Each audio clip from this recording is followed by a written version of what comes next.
I am Vince Molinari, and welcome to ETF Rundown, which is a collaboration of the New York Stock Exchange and FinTech TV. We are broadcasting from the iconic New York Stock Exchange, and I'm welcoming today Jerry Hicks, who is the CEO of Optica Capital. Jerry, welcome to the show today. Hi, thanks for having me. Well, delighted. I wanted to hear all about rare earths, critical materials ETF, CRIT, and a bit about this whole notion of rare earths, and it's been so underspoken about. So tell us a little bit about the journey. Well, it started off when I met a colleague of mine who was just about to launch and do an IPO for a rare earth company. And I'd come out of launching previously a gold ETF.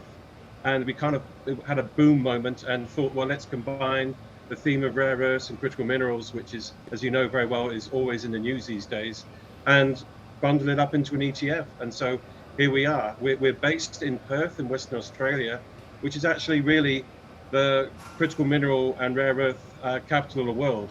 If you put an anode and a cathode in the ground in Western Australia, you will get a current. You know, it's all there. So we decided to put all that together. The US government has published a list of 50 critical minerals which it considers critical to the economy and national security of the US.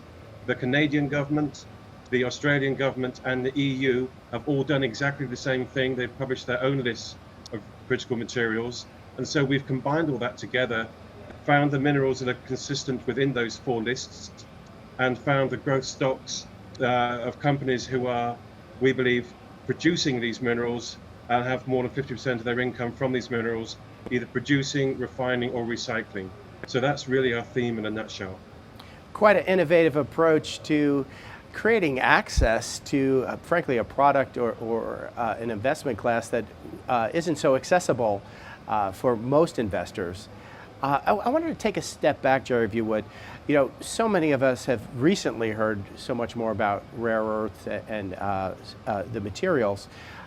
Ground us, you know, why are they so important, and why are so many countries regarding them as part of their national security?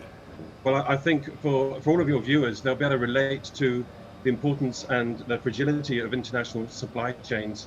Last 2 years of COVID, anything you ordered on Amazon from overseas might have taken 2 months instead of 3 or 4 days to arrive. And on a national level, on a global level, lots of countries are very dependent on very few countries for the supply of the minerals which they need for their economies, that they need for making very, very important and technical equipment, maybe for the military purposes as well.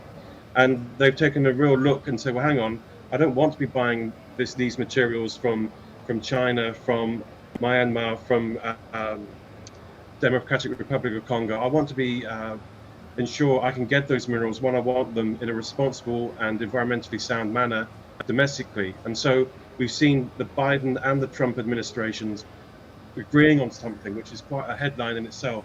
But there's been very strong support in the US to develop such infrastructure and not being so dependent on overseas.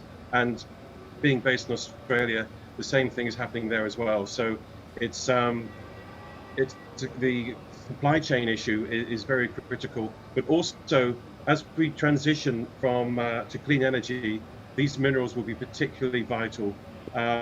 If your viewers view the 19th century as a century of coal, the 20th century was indeed the century of oil. The 21st century, and make no doubt of this, will be the century of clean energy, and these minerals are the minerals that will allow us to do that. I really love the way you framed that, Jerry, and kind of that continuum of how we think about that. So when we talk about rare earth and critical minerals, I know everything as challenged in the supply chain, but give us an example. Pretty much used in most things that we're consuming today, or the products, and certainly more and more going forward, I think, based upon what the thesis says. Yes, so for example, a lot of the rare earths, they're produced in China. About 65% are produced in China, and perhaps over 70% of global production are refined in China. And so you've got this situation where the rest of the world is very dependent on China for that particular mineral. And that's used in all sorts of electronics, all sorts of green energy in every EV, every laptop, anything, any personal electronic equipment. And in the past, this has been weaponized. China has threatened previously Japan with a halt to all exports to Japan of rare earths, and within a few days the Japanese capitulated on that political issue. The Chinese also in the past have looked at halting exports to the rest of the world and had to get the WTO involved to free up supply. So it really underlines how vulnerable the rest of the world is to another country's dominance. And as we move forward and we're more aware of where we get our minerals from to make our electric vehicle, we want to save the planet by having a nice new Prius outside our house. But where do those minerals come from? And so you've got 70% of the world's cobalt supply coming from Democratic Republic of Congo.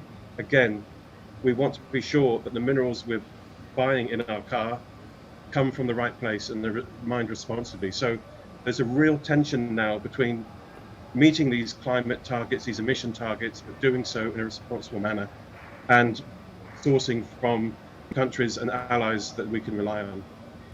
You bring forward a great point, Jerry, when we look at the need and desire for climate change reduction, but really looking at the education within the supply chain and the sourcing of these rare earths, whether that's slave labor, fair labor, what is the practice where we're extracting these from and doing that in a responsible and an ecological way.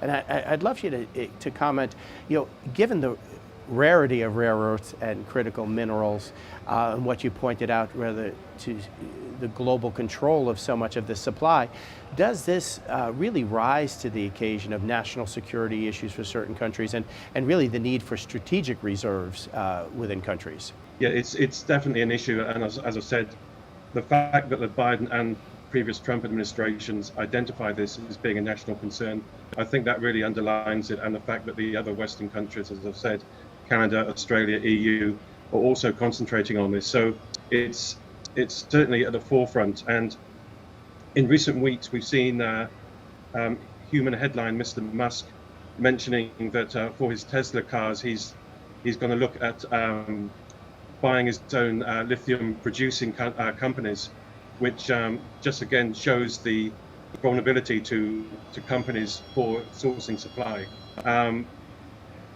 The one thing that you'd have noticed, I'm sure in your show, you bring up all the time, are companies that are launching new battery gigafactories. There seems to be a new gigafactory for batteries for electric vehicles being announced every week or every other week. There's no talk about where the resources to go into that factory to make those batteries will come from. And really, what we've got is a disconnect of where the money is going to the wrong place. The investment money is going towards these huge factories, but there's no attention being given to the mines. And if we want to meet these climate change targets, to move to clean energy, the money needs to go to the mining industry and to dig more holes in the ground to produce these minerals responsibly. And really, this is one of the themes that our fund takes into account. Opening a new mine takes a long time.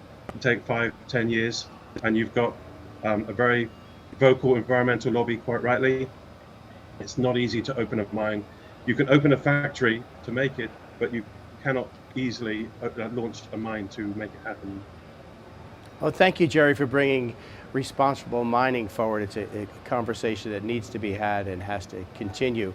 As we close out, Jerry, as investors looking at your ETF, what should they be considering? They should be considering a long-term play. The movement to clean energy is, and I think we can all agree, is inevitable. And to view this fund as really the modern equivalent of having an oil stock in the previous century. This is a new oil. This is a new energy. These are the minerals that will allow us to produce clean energy, to store clean energy, and to transmit clean energy from where it's generated to where it's used.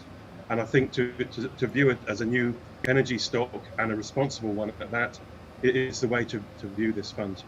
If you believe we're going to drive more electric vehicles, but there's going to be more wind farms, then this is a fund to be investing in, because none of that will happen without the minerals we're covering. Terrific. Well, Jerry, thank you so much for sharing all your insights. You opened up so many thoughts for future conversation as well. Look forward to having you back again. Appreciate it. Thank you so much for your time. Our pleasure.